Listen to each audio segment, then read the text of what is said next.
आप और हम मजलिस इत्तेहाद अल मुस्लिमीन की 65वीं सालगिरह मनाने के लिए यहां पर जमा हुए हैं और आज हमको इस बात पर भी गौर करना होगा कि अगर ये मजलिस इत्तेहाद अल मुस्लिमीन की 65वीं अहिया की 65 साल मुकम्मिल हुए या 65वीं साल में हम हैं आज, तो दूसरी तरफ मुल्क को आजाद होकर भी 75 साल हो चुके। अगर यहां पे 65 साल तो मुल्क की आजादी के 75 साल। और मजलिस इत्तेहाद अल मुस्लिमीन के इस लंबे तवील सफर में हमने कई उतार और चढ़ाव को देखा, कई मुसीबतों का सामना किया, कई मसाइब को झेले और कोई भी कामयाबी ऐसे ही नहीं मिलती। और मैं ये बताना जरूर चाहूंगा कि मजलिस की सियासत और दूसरी जमातों की सियासत में काफी इम्तियाज व फर्क है। हमारी सियासत एक मकसद के लिए है, हम तामीरी व अमली सियासत करते हैं और हमारी सियासत शुरू से ही बामकसद और शफाफ रही है। हमने सिर्फ जज्बाती नारों या जज्बाती तकरीर के जरिए यह 65 बरस का सफर तय नहीं किया। मजलिस इत्तेहाद अल मुस्लिमीन की एक अपनी तारीख है। जब हमारे महलात वीरान हो चुके थे, हमारी लहलाती हुई खेतियां उजड़ चुकी थीं, हमारे जागीरें लुट चुकी थीं, हमारा मनसब लुट चुका था, तख्त ताज अजायब घर की जीनत बन चुके थे, महलात वीरान हो चुके थे, कुओं में पानी कम, हमारी तैरती हुई लाशें ज्यादा थीं, आबादियां खाक की ढेर में तब्दील हो चुकी थीं, खौफ और मायूसी हमारा मुखद्दर बन चुका था। तो ऐसे उन हालात में मजलिस इत्तेहाद अल मुस्लिमीन का अहिया हुआ तो लोगों ने अहिया मजलिस पर भी तनकीदें की, यहां तक कह दिया कि हजारों लाखों की तादाद में इंसानों की जानें गईं, आबादियां वीरान हुई, इस्मतें लुटी, इज्जतें लुटी, महलात वीरान हो गए और क्या जरूरत है मजलिस इत्तेहाद अल मुस्लिमीन की। लोगों ने यहां तक कहा कि क्या ये बस नहीं था कि इतनी लाशें बौलियों में तैर रही हैं, इतनी तबाही और बर्बादी हो गई, बाप बेटे से जुदा हो गया, भाई भाई से जुदा हो गया, बाप के खांधे पर बेटे की मैयत। ऐसे हालात में क्या जरूरत है मजलिस इत्तेहाद अल मुस्लिमीन की। अल्लाह फख्र मिल्लत अलैहि रहमा की खबर को नूर से भर दे कि उन्होंने उठने वाले इन आवाजों की परवाह नहीं की। खौफ और मायूसी में रहने वाले उस मजलूम कौम को जगाने के लिए, उनको बेदार करने के लिए, उनको एक मरकज सियासत पे लाने के लिए मजलिस इत्तेहाद अल मुस्लिमीन का अहिया किया। और जब मजलिस इत्तेहादुल मुस्लिमीन का हिया हुआ तो मजलिस के पास कुछ नहीं था। मजलिस के पास उसका खुद का दफ्तर भी नहीं था। मुझे सालारे मोहतरम का वह जुमला याद आता है कि एक कागज का टुकड़ा और एक टूटा कलम भी हमारे पास नहीं था। ऐसे इन हालात में मजलिस का हिया हुआ और मजलिस इत्तेहादुल मुस्लिमीन आगे बढ़ते गई, काम करती रही, एक मकसद को लेकर, एक मिशन को लेकर आगे बढ़ी। और वो मिशन, वो मकसद क्या था? ये मिशन और मकसद यही था कि कलमे की बुनियाद पर मुसलमानों को मुनज़्ज़म करेंगे, मुत्तहिद करेंगे, एक मरकज सियासी पर जमा करेंगे। और अगर कोई मकसद था तो मुसलमानों की कमजोर मईशत को इस्तेकाम बख्शने का था। एक मिशन और मकसद था तो मुसलमानों की तालीमी पसमानदगी को दूर करते हुए इल्म के मैदान में उनको आगे बढ़ाना था। और उसके बाद में आखिर में यह मकसद था कि हम सियासी जिद्दोजहद के जरिए इंतखाबात में हिस्सा लेंगे। मजलिस इत्तेहादुल मुस्लिमीन ने 65 बरस के अपने सफर में माशी मैदान में काम किया, तालीमी मैदान में काम किया और सियासी मैदान में भी काम किया। अपने दरवाजों को हर मजलूम के लिए खोला रखा। दारुस्सलाम के दरवाजे आज भी हर किसी के लिए खुले थे, खुले हैं और खुले रहेंगे। बिला लिहाज मजहब हर फरियादी अपने फरियाद को लेकर आ सकता है दारुस्सलाम में, चाहे वो मुसलमान हो, चाहे वो गैर मुस्लिम हो, चाहे वो हिंदू हो, चाहे वो सिख हो या ईसाई हो, चाहे वो ब्राह्मण हो, चाहे वो दलित हो, चाहे वो एसटी हो, चाहे वो बीसी हो, कोई भी हो, अल्लाह को मानने वाले के लिए भी दरवाजे खुले हैं, तो भगवान को मानने वाले के लिए भी दरवाजे खुले हैं, तो गॉड को मानने वाले के लिए भी दरवाजे खुले हैं। तो अगर कोई अल्लाह भगवान गॉड को नहीं मानता है तो उसके लिए भी हमारे दरवाजे खुले हैं। हम हर फरियादी, हर मजलूम की आवाज को सुनते हैं और उस मजलूम की फरियाद को न सिर्फ सुनते हैं बल्कि हमारे जानिब से जो मुमकिन मदद हो सकती है हम करते रहे हैं।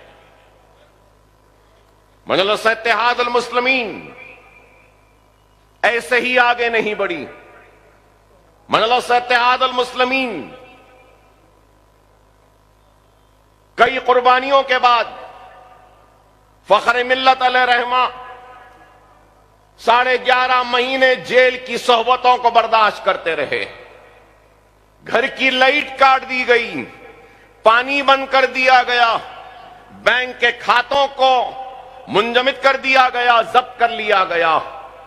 ऐसे इन हालात में हमने जिद्दोजहद की और आगे बढ़ते गए और आज मजलिस इत्तेहादुल मुस्लिमीन सिर्फ हैदराबाद तक महदूद नहीं, सिर्फ आपकी पहचान बनकर नहीं रही, बल्कि मैं कहूंगा कि हिंदुस्तान के मजलूम मुसलमानों की पहचान और उनकी उम्मीद बनकर आज सामने आ रही है और हक तलब कर रही है।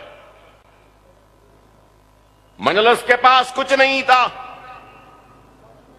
जिस वक्त मजलिस के सियासी सफर का आगाज हुआ था तो पहली कॉन्फ्रेंस हुई थी और उस पहली कॉन्फ्रेंस में मोतमद उमवी जनाब ख्वाजा निजामुद्दीन साहब ने, जो साबिका रुकने असेंबली थे, उन्होंने सालाना रिपोर्ट पेश की थी और कहा था कि जमात को एक साल में 7,015 रुपये की आमदनी हुई।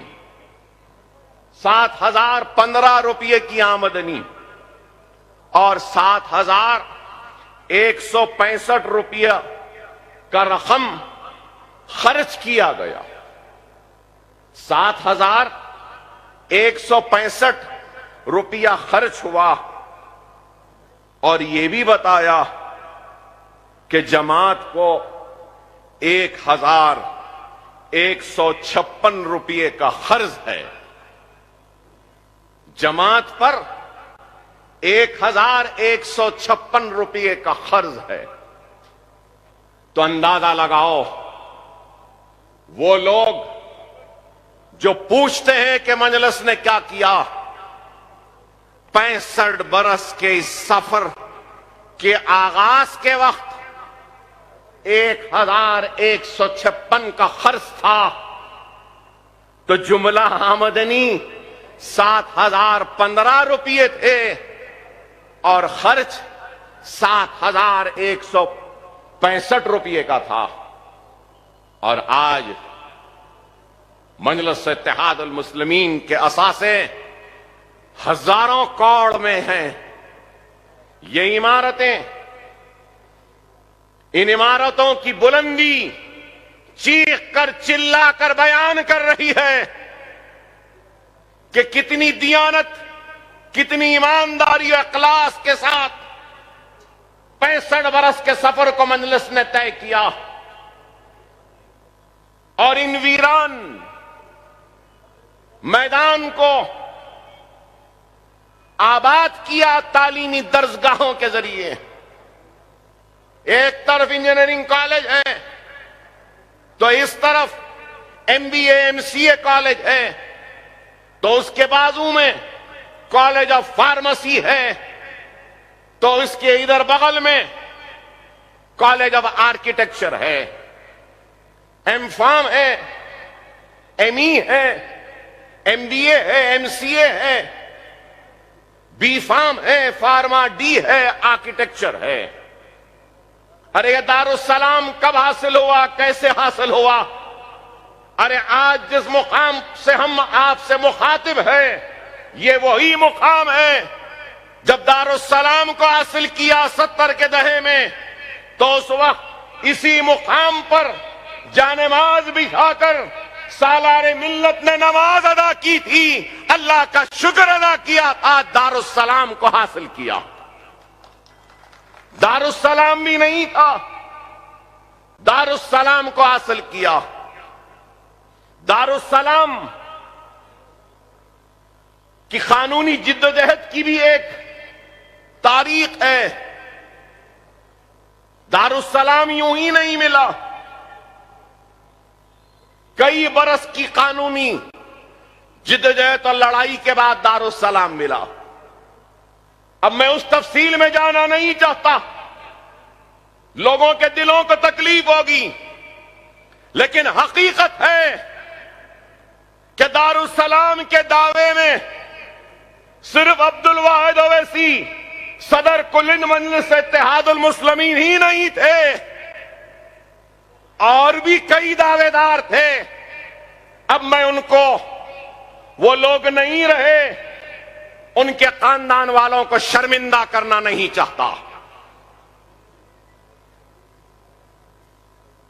कोई मजलिस इत्तेहादुल मुस्लिमीन या कुछ और बनाकर आए, तो कोई दूसरी तंजीम से आए, तो कोई अपनी जाती मिल्कियत कह के दावे पेश करे थे मजलिस के। उन तीनों लोगों के दावे मुस्तरद हुए और अब्दुल वाहिद ओवैसी सदर कुल हिंद मजलिस इत्तेहादुल मुस्लिमीन के दावे और कानूनी जिद्दोजहद को कामयाबी मिली और दारुस्सलाम हासिल हुआ। सिर्फ यही नहीं, मजलिस की तारीख है। लोग जो मजलिस पर इल्जाम लगाते हैं, तख्त व ताज के लुटने के बाद, महलात के वीरान होने के बाद, जागीर और मनसब के लुटने के बाद, सुबह का सूरज निकला, रक्षे और बंडियां ढकेलने पे मजबूर होने वाली उस कौम ने जब हैदराबाद की बल्दिया पर कब्जा किया, तो एक दलित को, एक पसमानदा तबके से ताल्लुक रखने वाले को हैदराबाद का मेयर बनाकर बताया कि हमारा तख्त गया, ताज गया, हम नहीं बैठे, हमारे दलित भाई को बिठाए। ये हमारी मंजिल की निशानी है। नहीं तो हम कह सकते थे कि हमारा तो सब कुछ लुटा, अब आज हमको मौका आया तो हम क्यों ना बैठे। लेकिन हमने एक दलित को, पसमानदा तबके से ताल्लुक रखने वाले आलमपल्ली पोचैया को मेयर बनाया। यह मजलिस की हिकमत थी, यह मजलिस काम करती गई। और जब सियासी इनकलाब आया, सियासी मौके आए, तो मजलिस इत्तेहाद अल मुस्लिमीन ने दक्कन मेडिकल कॉलेज व इंजीनियरिंग कॉलेज के क़याम की इजाजत हासिल की। अरे आज देखते हैं, लोग देखते हैं, सियासी मौके आते हैं, इधर से उधर बड़े बड़े लीडर लुढ़कते हैं, एमएलएज लुढ़कते हैं, तो कुछ पैसा ले लेते हैं और अपनी वफादारियों को तब्दील कर देते हैं। लेकिन मजलिस ने उस वक्त पैसा नहीं लिया या दौलत की बात नहीं की। जब मौका आया तो मजलिस इत्तेहाद अल मुस्लिमीन ने मेडिकल व इंजीनियरिंग कॉलेज हासिल किया। दस्तूर ने जो इख्तियार दिया मुसलमानों को अपने तालीम अक़लियतों को बशमूल मुसलमानों को अपने तालीमी इदारे कायम करने का, उसको चलाने का, उस दस्तूर के हुकूक को हासिल किया और उसके जरिए दक्कन मेडिकल कॉलेज व इंजीनियरिंग कॉलेज का क़याम अमल में लाया। मजलिस को जब दारुस्सलाम मिला तो सबसे पहले ओवैसी ITI सेंटर कायम हुआ। मिला सबसे पहले तो ये इधर इधर सीधे हाथ पे जो इमारत है, इसका नाम नूर महल है। तो इस नूर महल में स्कूल का क़याम अमल में लाया था मजलिस इत्तेहाद अल मुस्लिमीन ने। मजलिस सिर्फ सियासत नहीं पुकारती, मजलिस ने काम किया, वहां स्कूल बनाया, वहां ITI सेंटर बनाया और उसके बाद में यहां पे मलगियां बनाई बाहर। उसके जरिए मजलिस का काम का आगाज हुआ। आज ओवैसी हॉस्पिटल खुद बता रहा है, उसकी बुलंद इमारत बता रही है कि हमारे इरादे कितने बुलंद थे, हमारा अज़्म कितना बुलंद था, हमारा मकसद कितना बुलंद था। आंध्रा की तारीख हो या तेलंगाना की तारीख में क़याम दक्कन मेडिकल कॉलेज और क़याम दक्कन इंजीनियरिंग कॉलेज से पहले कितने मुसलमान डॉक्टर्स निकले थे, कितने मुसलमान इंजीनियर निकले थे। 1984 से पहले चंद 100 मुस्लिम डॉक्टर भी नहीं थे पूरे आंध्रा में। लेकिन आज दक्कन मेडिकल कॉलेज व इंजीनियरिंग कॉलेज एक साल में अपने क़याम के 40 साल मुकम्मिल कर लेगा और 40 साल में हजारों डॉक्टर आज दुनिया के हर कोने में हैं, मशहूर है, मारूफ है और तिब की दुनिया में अपना नाम कमा रहे हैं। क्या ये काम, ये कारनामा नहीं? हमारे दवाखाने किसी दवाखाने से कम नहीं, चाहे ओवैसी हॉस्पिटल हो या असरा हॉस्पिटल हो। नकीब मिल्लत बैरिस्टर असदुद्दीन ओवैसी साहब की क़यादत में असरा हॉस्पिटल 1200 बिस्तर तक पहुंच गया। क्या ये कामयाबी व कारनामा नहीं है? आज कम से कम कीमतों पे इलाज का इंतजाम है। 1000 से जायद दिन में 2000 के आउट पेशेंट होते हैं असरा दवाखाने में। ओवैसी हॉस्पिटल में 1500, करीब 3500 4000 की ओपी रहती है। इस माह 28 दिन का फरवरी का महीना 1052 इन पेशेंटों ने इलाज करवा के हॉस्पिटल से डिस्चार्ज लिया, तो सिर्फ असरा हॉस्पिटल से। ओवैसी हॉस्पिटल से 900 चिल्लर सिर्फ फरवरी के महीने में 900 इन पेशेंट इलाज करा के अपने घरों को गए। क्या किसी को अंदाजा है ये कितना बड़ा काम है? क्या कोई जानता है कि कितनी मुसीबत के साथ इन इदारों को चला रहे हैं?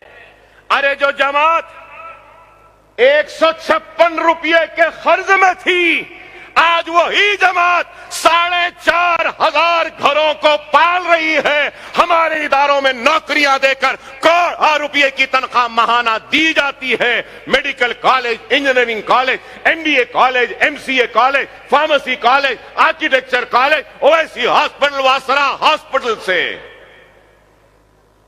किसी को अंदाजा नहीं होगा, 9.5 करोड़ रुपए की तनख्वाह महाना जाती है इन इदारों से। अरे ये काम है, ये काम किया, सिर्फ बातें नहीं की। एक तरफ हिंदुस्तान की आजादी के अगर 75 साल हैं, तो दूसरी तरफ 65 साल है। लोग इसी से जायजा ले लें, इसी से जायजा ले लें कि 65 बरस में क्या हुआ, 75 बरस में क्या हुआ। अरे मजलिस ने काम किया, अखिलती कमीशन का कयाम, माइनॉरिटी डिपार्टमेंट का कयाम, बच्चों की scholarship, overseas scholarship, minority commission का कयाम, उर्दू एकेडमी का कयाम, कितना काम। अनीसुल गुरबा की इमारत, शादी मुबारक में 2 लाख चिल्लर मुसलमान बच्चियों को उनकी शादी के लिए इमदाद, 17 लाख बच्चों को स्कॉलरशिप मिल चुकी। रियासत तेलंगाना में तेलंगाना के क़याम से लेकर आज तक 4% तहफ़्फ़ुज़ात जारी हैं। फिर पूछते हैं कि मजलिस ने क्या किया। अरे आपको सुनकर हैरत होगी कि इस असेंबली सेशन में मजलिस इत्तेहादुल मुस्लिमीन ने करीब 20,000 करोड़ के कामों की मंजूरी हासिल की पुराने शहर की तरक्की के लिए। यह मजलिस इत्तेहादुल मुस्लिमीन का कारनामा है।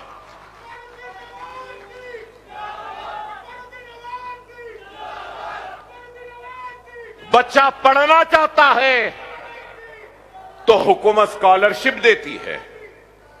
लोग कहते हैं कि मजलिस ने क्या किया।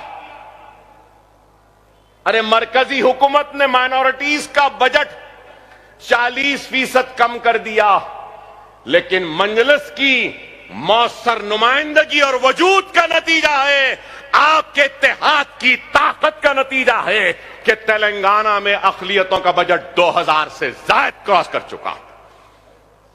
क्या ये मजलिस की कारकर्दगी या कामयाबी नहीं?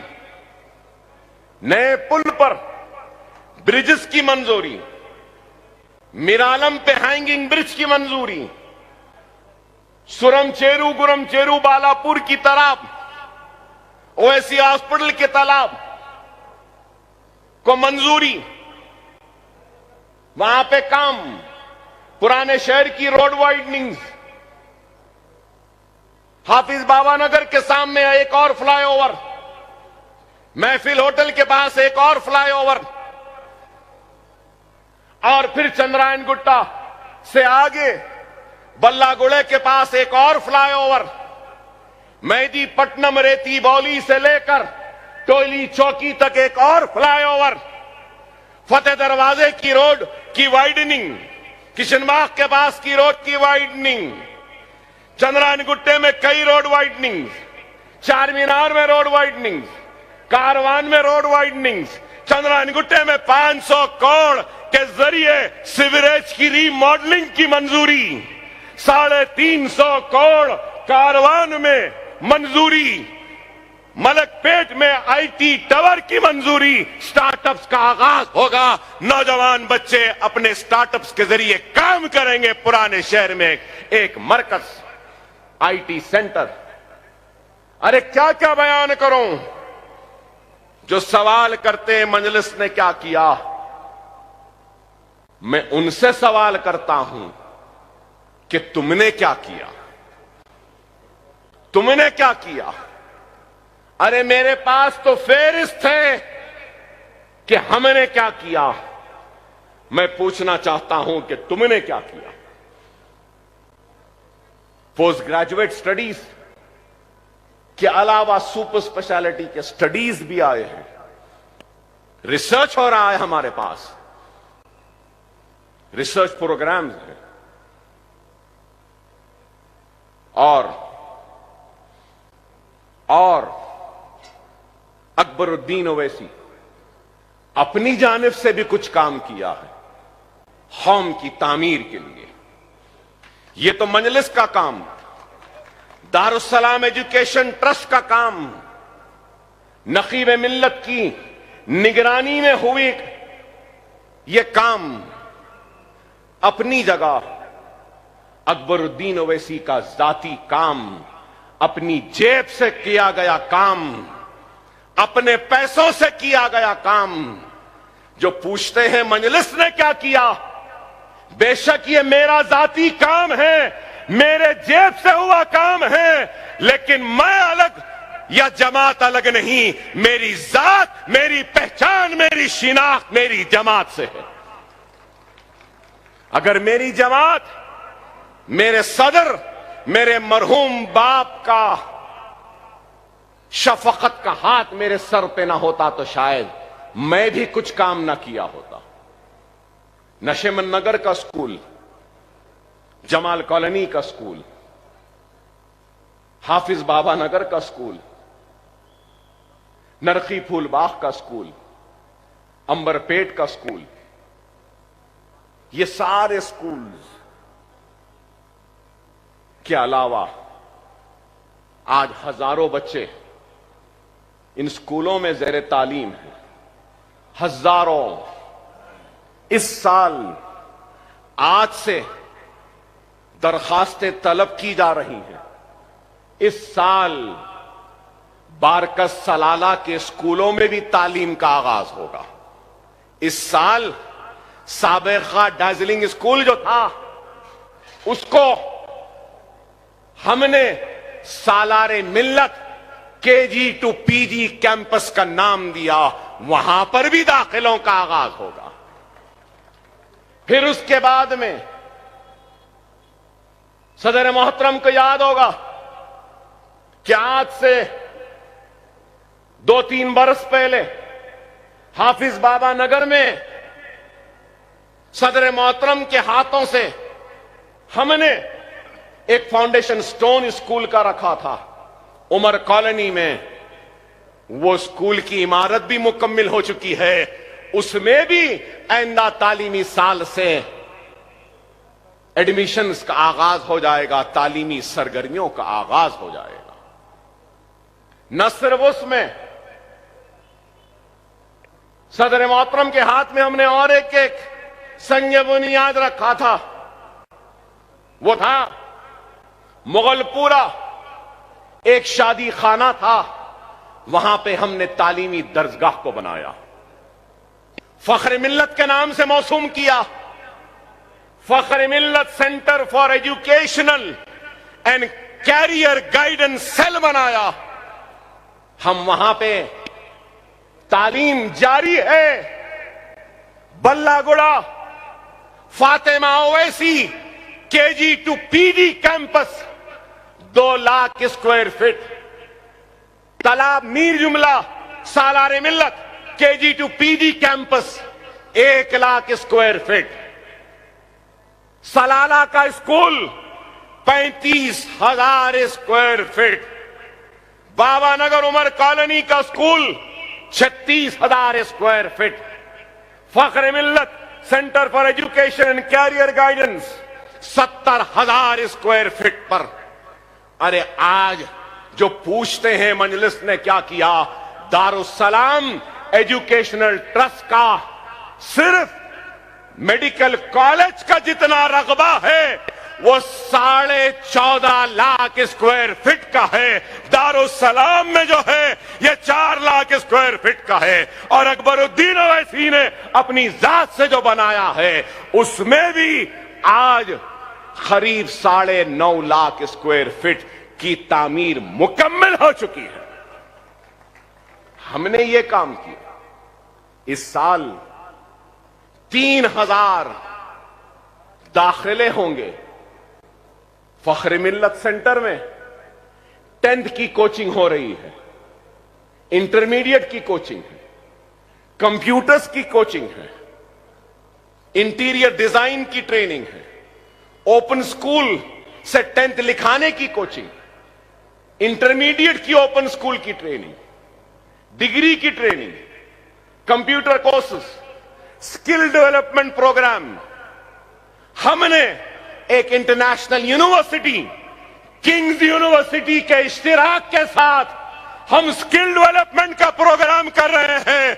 पुराने शहर के बच्चों को हम स्किल डेवलप करेंगे, रिकॉग्नाइज डिप्लोमा की डिग्री व सर्टिफिकेट दे रहे हैं। यह हमारा काम है। सालारे मिल्लत कैंपस में बीएससी डिग्री का हम बीकॉम कंप्यूटर्स या फिर बीए नहीं कर रहे हैं। हम वहां उस कैंपस में BSc lab technology, BSc anaesthesia, BSc cardiology technician, BSc operation theatre, BSc radiography, BSc chemotherapy, BSc के कोर्सेज को मिला रहे हैं वहां पे। क्या काम है बताओ? ये इंटीरियर डिजाइनिंग का कोर्स, ये कोचिंग क्लासेस, इंजीनियरिंग कॉलेज के लेक्चरर्स से हम इस्तेफादा कर रहे हैं, मेडिकल कॉलेज के लेक्चरर्स से इस्तेफादा, अकाउंट्स बच्चों को सिखा रहे हैं तो एमबीए के जो हमारे लेक्चरर्स हैं उनसे इस्तेफादा। फिर हम फार्मास्यूटिकल्स की ट्रेनिंग भी दे रहे हैं। पुराने शहर में ओवैसी फार्मास्यूटिकल्स के नाम से हम चेन ऑफ फार्मास्यूटिकल स्टोर्स खोल रहे हैं, जिसके जरिए हम 100 हजारों बच्चों को रोजगार मुहैया करने का इरादा रखते हैं। यह हमारा काम। छोटे छोटे वैनों और ऑटोस के जरिए हम बच्चों को रोजगार देने का मंसूबा रखते हैं, इरादा रखते हैं।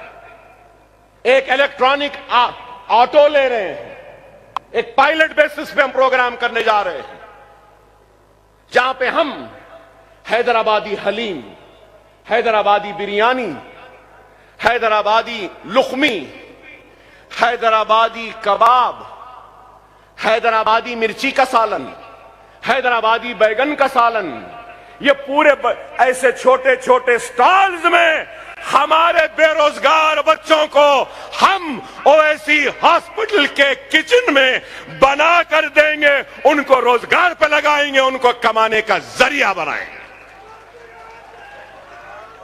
यह हमारा काम है, यह हमारा मंसूबा है, यह हमारा इरादा है। मैं पूछना चाहता हूं हम पे तनकीद करने वालों, क्या तुमने कुछ किया? इतने स्कूलों में आपको सुन के हैरत होगी, 650 टीचर्स आज हैं, 650 टीचर्स हैं। अरे आप बताओ, 4,500 मुलाजिमीन सिर्फ मेडिकल कॉलेज दवाखानों में हैं, इंजीनियरिंग कॉलेज में। अरे आज हम काम कर रहे हैं।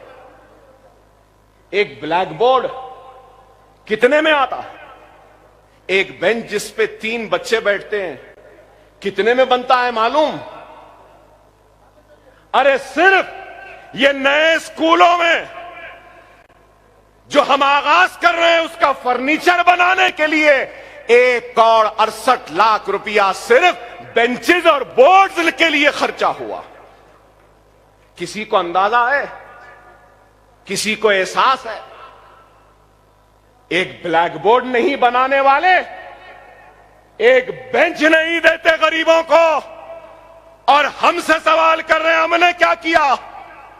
अरे हमने उर्दू मीडियम के बच्चों को किताबें दी, बैग दिया, बॉक्स दिया, 10th की फीस दी, अव्वल दर्जे में कामयाब होने वालों को इनाम देते हैं। यह हमारा काम है, मजलिस का काम है। कोविड के टाइम पे हमने ऑक्सीजन के सिलेंडर्स पुराने शहर में जगह जगह मुहैया करवा दिए। क्या किसी और ने किया? रेमडेसिविर मिलती नहीं थी तो हर एक के लिए हमने बात करके दवाओं का इंतजाम किया, ऑक्सीजन का इंतजाम किया। कोविड में परेशान हाल लोगों के दरवाजों पे दस्तक देकर अनाज को पहुंचाने वालों का नाम मजलिस इत्तेहादुल मुस्लिमीन है। क्या भूल गए? याददाश्त इतनी कमजोर है। हिंदुस्तान में वैसा काम नहीं हुआ। कोविड में जो हमने काम किया, ये नहीं देखा कि भूखा मुसलमान है या हिंदू हो या सिख है या ईसाई। जिसने भी फोन किया उसके दरवाजे पर 15 दिन 1 महीने का अनाज लेकर पहुंचने वालों का नाम मजलिस इत्तेहादुल मुस्लिमीन है। लोग चंद थैलियां देकर फोटो खिंचाते, अरे हमने तो लदी हुई लारियां दे दी आवाम को। ये मजलिस है, ये दिल है हमारा। हम मिट जाएंगे, मर जाएंगे, लेकिन अपनी कौम को तबाह बर्बाद होने नहीं देंगे। यही तालीम फख्र मिल्लत ने दी थी, यही तालीम सालार ने दी, और इसी तालीम पर नकीब मिल्लत और हमारा अरकान असेंबली इसी पर चल रहे हैं। अपनी जात के लिए नहीं, कौम की खुशहाली के लिए। तूफान आया, घर डूब गए, तबाह हो गए, तो क्या हमने काम नहीं किया? हिंदुस्तान में किसी ने काम किया? बाबा नगर में, दूसरे इलाकों में घरों की फ्रिजों को बनाया, वॉशिंग मशीन को बनाया, हमने इलेक्ट्रिकल काम किया, बर्तन दिया, बिस्तर दिया, कपड़े दिए, अनाज दिया, दवाएं दी। पूरे हैदराबाद में मेडिकल कैंप्स के जरिए 2 करोड़ से जायद की अद्वियात को हमने तकसीम किया। क्या किसी ने किया? क्या किसी ने किया? अरे मेरे पास काम है, मेरे पास काम है।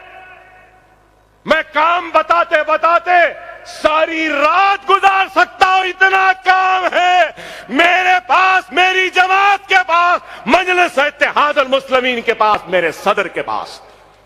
तुम्हारे पास क्या है? हम पे इल्जाम लगाने वालों, तुम्हारे पास क्या है? फिर पूछते 65 बरस पहले जो सवाल हुआ था, मजलिस की क्या जरूरत है? 65 बरस बाद वही सवाल, मजलिस क्यों आ रही है? गुजरात मजलिस क्यों आ रही है? उत्तर प्रदेश मजलिस क्यों आ रही है? मध्य प्रदेश मजलिस क्यों आ रही है? महाराष्ट्र मजलिस क्यों आ रही है?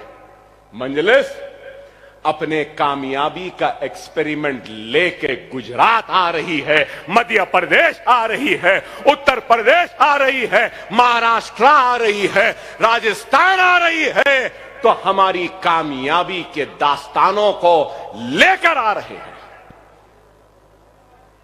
और उन लोगों से सवाल है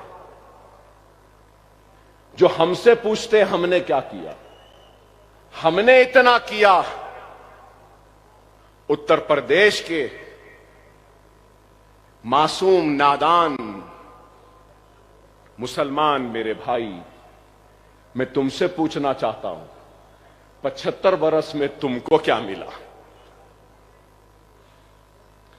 हिंदुस्तान की तारीख में 75 बरस में कांग्रेस भी थी, 75 बरस में जनता भी थी, 75 बरस में जनता दल भी थी, 75 बरस में नेशनल फ्रंट भी थी, 75 बरस में समाजवादी भी थी, 75 बरस में बहुजन समाज भी थी, 75 बरस में कांग्रेस भी थी, 75 बरस में एनसीपी भी थी, कई जमातें थी। तो सवाल यह है, 75 बरस की आजादी के बावजूद भी सबसे पीछे, सबसे पिछड़ा हुआ, सबसे आखिर में मुसलमान क्यों है? इस सवाल का जवाब दो ना। अरे इस सवाल का जवाब दो। उत्तर प्रदेश में पिछड़ा हुआ मुसलमान क्यों है? मध्य प्रदेश में पसमानदा मुसलमान क्यों है? हिंदुस्तान की जेलों में मुसलमान ज्यादा क्यों हैं? हिंदुस्तान में बेरोजगार मुसलमान क्यों है? हिंदुस्तान में गरीबी का शिकार मुसलमान क्यों है? मुफलिसी का शिकार मुसलमान क्यों है? मुसलमान की बस्तियां रोड ड्रेनेज के लिए आज भी बिलबिला रही हैं, तो क्यों है? जवाब दो ना। इसका जवाब नहीं देंगे। सिर्फ यही मजलिस बी टीम। अरे बाबा, तुम ए टीम थे ना कांग्रेस के, तो मुसलमान को क्या दिए? तुम ए टीम थे ना नेशनल फ्रंट के, तो क्या दिए मुसलमान को? तुम दुहाई देते थे ना जनता पार्टी की, क्या दिए मुसलमान को? कुछ नहीं।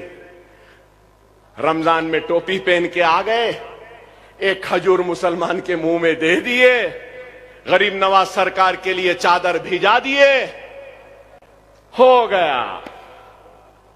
चलो उससे नहीं हुआ, मुसलमान नाराज, तो चलो गोपाल सिंह कमीशन बना दो। मुसलमान नाराज तो ये कमीशन बना दो, मुसलमान नाराज तो वो कमीशन बना दो, मुसलमान नाराज सच्चर कमीशन बना दो, मुसलमान नाराज तो कुंडू कमेटी बना दो। बस इतने कमीशन बने, इतने कमेटियां बनी, क्या मिला? क्या मिला? लोग मेरे इस जुमले पे शायद एतराज करें, कबूल भी ना करें। हर किसी की अपनी राय है, मेरी अपनी राय है कि 75 बरस में हर किसी ने हमारा इस्तेमाल किया, इस्तेहसाल किया, हमको वोट बैंक की तरह ट्रीट किया, खजूर खिला के खुश किया, टोपी पहन के हमारे सामने आके खुश किया, या चादर भेज के खुश किया। 75 बरस में हम तबाह होते रहे, बर्बाद होते रहे, लुटते रहे। क्या कांग्रेस की दौर में मलियाबाद का फिसाद नहीं हुआ? क्या यही सेक्युलर पार्टियों के दौर में अहमदाबाद का फिसाद नहीं हुआ? क्या जयपुर का फिसाद नहीं हुआ? क्या हाशिमपुरा का नहीं हुआ? क्या मध्य प्रदेश के रोड किला का नहीं हुआ? क्या राजस्थान का फिसाद नहीं हुआ? अरे 50,000 फिसादात के जरिए हम जब भी लुटते रहे, कटते रहे, अभी भी गौ रक्षकों के नाम पे आज भी हम लुट रहे हैं और कट रहे हैं, जल रहे हैं। जब सेक्युलरिज्म के नाम पे काटा गया, आज हिंदुत्व के नाम पे काटा जा रहा है। जब सेक्युलरिज्म के नाम पे जलाया गया, तो आज हिंदू राष्ट्र के नाम पे जलाया जा रहा है। जलते तो जब भी थे, आज भी है, कट तो जब भी रहे थे, आज भी कट रहे हैं, तबाह जब भी हो रहे थे, आज भी हो रहे हैं। ये अलग बहस है कि पहले कम था या अब कम है, पहले ज्यादा था या अब ज्यादा है। वो मैं छोड़ता हूं साहिब समझ लोगों की सोच पे। क्या सेक्युलरिज्म की बात करने वालों का क्या ये अखलाकी, आईनी, दस्तूरी जिम्मेदारी नहीं थी कि उनके घरों की हिफाजत करें, उनके सुहागों की हिफाजत करें, उनकी आबादियों की हिफाजत करें, उनको तरक्की का हिस्सा बनाएं, उनको रोजी दें, उनको रोटी दें, उनको खुशहाली दें। अगर मुसलमान खुशहाल होता, कामयाब होता, तरक्की याफ्ता होता, इस मुल्क की तरक्की का हिस्सेदार होता, तो मजलिस उत्तर प्रदेश क्यों जाती, राजस्थान क्यों जाती, महाराष्ट्र क्यों जाती? अरे तुमने मुसलमानों को हक नहीं दिया, इसलिए हम जा रहे हैं इस तरीके से हक लेने के लिए। अगर नहीं देता तो हम अपनी सियासी जिद्दोजहद के जरिए ये कामयाबियां जो हमने तेलंगाना में हासिल की, वो कामयाबियों को हासिल करने के लिए जा रहे हैं।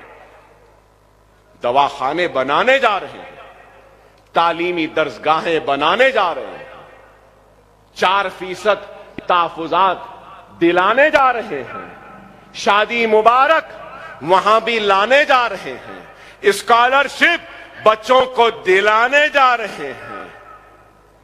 अरे आज बुरा दिखेगा कि अकबर ओवैसी मुसलमान की बात करता। हां करता, बेशक करता। क्यों करता? कभी इस पे भी तो गौर करो। अरे मैंने दस्तूर पे हल्फ लिया है, दस्तूर हिंद पे हल्फ लिया हूं, ओत लिया हूं। पब्लिक रिप्रेजेंटेटिव के हैसियत से मेरी जिम्मेदारी है, जो पीछे है, जो कमजोर है, उसका हाथ पकड़ूं और उसको सामने लाऊं। बेशक हिंदुस्तान में गुर्बत का शिकार हिंदू भी है, परेशानी का शिकार सिख भी है, मुसीबत का शिकार ईसाई भी है, लेकिन गुर्बत सबसे ज्यादा मुसलमान में है, तालीम सबसे कम मुसलमान में है, गैर महफूज मुसलमान है। इसलिए मैं उस कमजोर का हाथ पकड़ के सामने ला रहा हूं। जब ये मुसलमान कमजोर आगे आ जाएगा, और अगर कोई ब्राह्मण अगर पीछे है, तो अल्लाह की कसम अकबरुद्दीन ओवैसी उस ब्राह्मण का हाथ पकड़ कर भी उसको सामने लाने की कोशिश करेगा। यह है हमारी सियासत। मगर ये क्या बोलते हैं? अरे मुसलमान मुसलमान मुसलमान। अरे सो कॉल्ड सेक्युलर पार्टियां अगर मुसलमान का काम करते तो मैं मुसलमान मुसलमान नहीं चीखता था। तुम नाकाम हुए, मुझे आना पड़ा। तुमने न सिर्फ मुसलमानों के साथ नाइंसाफी की, तुमने दलितों के साथ नाइंसाफी की, तुमने पसमानदा तबकात के साथ नाइंसाफी। क्या इस असेंबली में अकबरुद्दीन ओवैसी ने अफजलगंज की मस्जिद, बागयाम की मस्जिद, मक्का मस्जिद, अनीसुल गुरबा के साथ साथ क्या लाल दरवाजे की मंदिर का जिक्र नहीं किया? यह सेक्युलरिज्म नहीं दिखता इनको, नहीं दिखता। शिवरात्रि के लिए तातील किसने मांगी? अचलिकास को इमदाद देने की बात किसने की?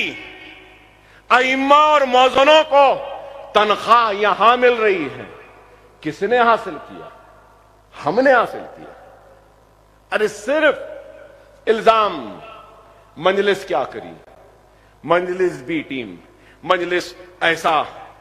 अरे ये सो कॉल्ड सेक्युलर ताकतें हमको तहफ्फुज देने में नाकाम हुए, हमको रोजी देने में नाकाम हुए, हमको रोटी देने में नाकाम हुए, हमारे बस्तियों को बचाने में नाकाम हुए, हमारे बच्चों को नौकरियां देने में नाकाम हुए, हमारी मां और बहनों की इज्जतों इस्मतों को बचाने में नाकाम हुए, और उसके साथ ही साथ हिंदुत्व की ताकतों को उभरने से उठने से रोकने में भी नाकाम हुए।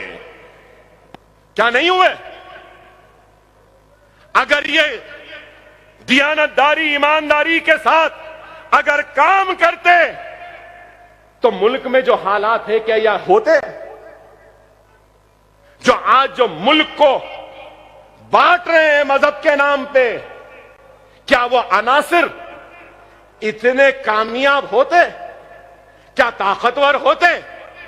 अरे इनकी नाकामी है सही वक्त पे अगर इन जालिमों को कानून के जरिए सजा दे दिए होते तो आज हिंदुस्तान को यह दिन देखना ना पड़ता।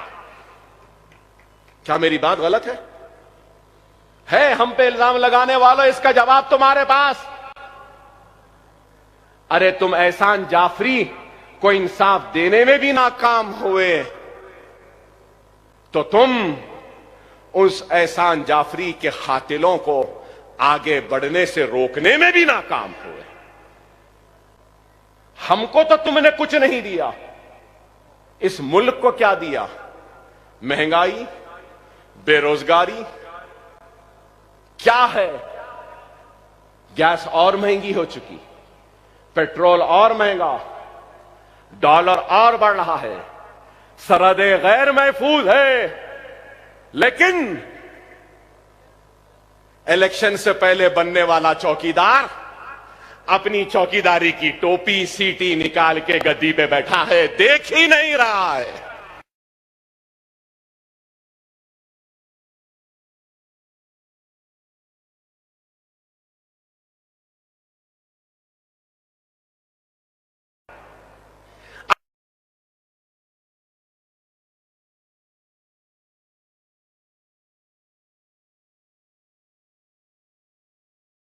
हिफाजत के लिए अपने सीनों को पेश कर देंगे, अपने आप को चौकीदार नहीं कहेंगे, हम अपने आप को इस मुल्क के शहरी व बाशिंदे कहेंगे और जाएंगे आगे।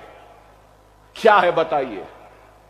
कभी चाय वाले बन जाते हैं, कभी चौकीदार बन जाते हैं, कभी फकीर बन जाते हैं। अरे भाई, हमको ना चाय चाहिए ना चाय वाला चाहिए, ना चौकीदार की सीटी चाहिए ना चौकीदार की टोपी चाहिए, हमको ना फकीर चाहिए ना फकीर का थैला चाहिए, हमको एक ताकतवर वजीर आजम चाहिए।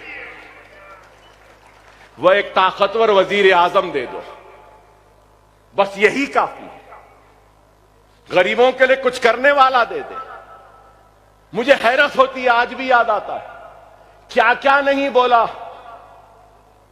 यह भी बोला था कि पहले शौचालय बाद में देवालय। ऐ हिंदुत्व के ताकतवर पहलवानों, गांव रक्षकों, तुम्हारे घर के शौचालय बना दिया चौकीदार या नहीं बनाया? मेरा सवाल है। बन गए? ना ही शौचालय बने ना ही कुछ बना, सिर्फ बातें। कोई बेघर नहीं रहेगा 2022 तक। मिल गए? 15 लाख आ जाएंगे, आ गए। ट्रिलियन इकॉनमी हो जाएगी, इतनी ट्रिलियन उतनी ट्रिलियन हो गई। कुछ नहीं हुई, सिर्फ बातें, सिर्फ बातें। मैं पहले भी कहता था बेहतरीन अदाकार है, बेहतरीन अदाकार है। वही अदाकारी, वही दिखावा। और क्या मिला? मैं बताओ, मुझे बताओ क्या मिला? 10 बरस में खुशहाली मिली? 10 बरस में तरक्की मिली, 10 बरस में शौचालय मिले, 10 बरस में घर मिला, 10 बरस में गैस मिला। अरे कुछ भी नहीं मिला। कोविड में मरने वालों की लाशें गंगा में तैर रही थीं, जलाने के लिए लकड़ियां भी नहीं थी। ऐसा चौकीदार मिला हमको। मेरी बात खराब दिखेगी, क्या गलत कह रहा हूं बताओ? ऑक्सीजन के लिए तड़प तड़प के मरा मेरा हिंदुस्तानी भाई, ऑक्सीजन तक नहीं दे सका। मरने के बाद जलाने के लिए लकड़ी भी नहीं दे सका, अनाज भी नहीं दिया। गैस महंगी, पेट्रोल महंगा, डीजल महंगी, हर एक चीज। बहरहाल बहुत सी बातें हैं, बहुत सी बातें हैं। इंशाअल्लाह फिर कभी मुलाकात होगी तो जरूर कहूंगा, लेकिन आपसे यही कहूंगा कि वक्त और हालात की नजाकत को समझो। देखो ये मुल्क कहां जा रहा है। आज हमारी जिम्मेदारी क्या है? जरूरी नहीं है, जरूरी नहीं है कि आज गए और आज ही कामयाबी मिल जाए। फख्र मिल्लत ने काम शुरू किया था, सालार ने जारी रखा, और आज हम नकीब मिल्लत की क़यादत में, सदारत में, वो बीज जो फख्र मिल्लत ने बोया था, उस बीज को फलदार दरख्त बनाया तो सालार ने, और आज हम उसके फल खा रहे हैं। आज नकीब मिल्लत जो बीज बो रहे हैं, नकीब मिल्लत जिंदा नहीं रहेंगे, हम जिंदा नहीं रहेंगे, लेकिन हमारी आने वाली नस्ल उस बीज के उभरे हुए उस फलदार दरख्त के फल जरूर खाएंगे। हम जिंदा नहीं रहे तो कोई बात नहीं, काम तो करना है ना, किसी ना किसी को तो करना है ना। 65 साल पहले कांटों भरा ताज फख्र मिल्लत ने पहना था, तो आज वो कांटों भरा ताज मुसलमानों की क़यादत को बनाने का जो पहना है, तो वो मर्द मुजाहिद नकीब मिल्लत बैरिस्टर असदुद्दीन ओवैसी है।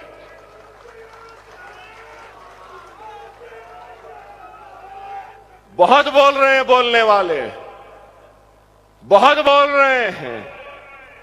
बोलो, तुम जितना बोलते बोलो, हमको परवाह नहीं। हमारी जूती की नोक पे है तुम्हारी पुकार, इस वास्ते कि हमारे पास काम है, हम काम कर रहे हैं। हमको चोर बोले, हमको बेईमान बोले, हमको सौदेबाज बोले, हमको बी टीम बोल रहे हैं, कोई नई बात नहीं है। मगर याद रखो, दियानतदार, दियानतदार, ईमानदार बाप का बेटा है असदुद्दीन ओवैसी। इसकी ईमानदारी की गवाही मैं देता हूं, हम सब हैदराबाद देते हैं। हमारा सदर दियानतदार, ईमानदार है। अगर कोई कीचड़ उछालेगा तो खबरदार, हमारी बर्दाश्त को तुम और इम्तिहान न लो, हमारी बर्दाश्त का इम्तिहान न लो। वो तो उनकी हिकमत है कि अकबर ओवैसी खामोश है, नहीं तो खुदा की कसम क्या कर सकता हूं ये दुनिया जानती है, और मजलिस क्या कर सकती है ये सब जानते हैं। यहां बैठे लोग क्या कर सकते हैं ये भी तुमको बता देंगे वक्त आने पर। खबरदार, खबरदार, हम ईमानदारी के साथ, दियानतदारी के साथ काम कर रहे हैं। हमारी मुसलसिल कामयाबी इस बात की गवाह है कि अल्लाह हमसे नाराज है। तुम्हारी मुसलसिल नाकामी इस बात की गवाही के है कि अल्लाह तुमसे राजी नहीं। तुम्हारी हसरत, तुम्हारी ख्वाहिश कभी पूरी नहीं होगी। अकबरुद्दीन ओवैसी रहे या ना रहे, असदुद्दीन ओवैसी रहे या ना रहे, स्टेज पे बैठे वाले रहे या ना रहे, ये दारुस्सलाम रोजे क़यामत तक आबाद रहेगा। मंजलस रोजे क़यामत तक कामयाब होती रहेगी, कामरानियां उसके कदमों को चूमती रहेंगी। हम रुकने वाले नहीं हैं। अगर कोई समझ रहा है कि इल्जाम लगाने से रुक जाएंगे, नहीं रुकने वाले। अगर ये रुकेंगे तो ये चालू हो जाएगा, अगर मैं रुका हूं तो ये चालू हो जाएंगे। बोलते ना वो एक्स्ट्रा चार्ज, हां वो चार्ज अभी है बाकी। जब हुक्म होगा तो फिर ये सिपाही भी निकल पड़ेगा, और जब निकल पड़ेगा तो क्या होगा ये सब जानते हैं। हम सही वक्त पे सही फैसला करने वालों में से हैं। हम अपनी पसंद के मुकाम पे अपनी पसंद के वक्त पे लड़ते हैं। हम तुम्हारी पसंद के मुकाम पे या तुम्हारे वक्त पे नहीं लड़ेंगे। हम हैं तैयार, लश्कर तैयार है, फौज तैयार है, सिर्फ सिपह सालार के हुक्म के इंतजार में है। इंशाअल्लाह मजलिस इत्तेहादुल मुस्लिमीन यूपी फतेह करेगी, गुजरात फतेह करेगी, मध्य प्रदेश फतेह करेगी, राजस्थान फतेह करेगी। आज नहीं करी तो कल करेगी। मजलिस आगे बढ़ रही है, बढ़ते रहेगी। नकीब मिल्लत आप आगे बढ़िए, हम आपके साथ हैं, हमारी दुआएं आपके साथ हैं, हमारी हिम्मत आपके साथ है, हमारा जज्बा आपके साथ है। वाखिरु दावाना अल्हम्दुलिल्लाहि रब्बिल आलमीन।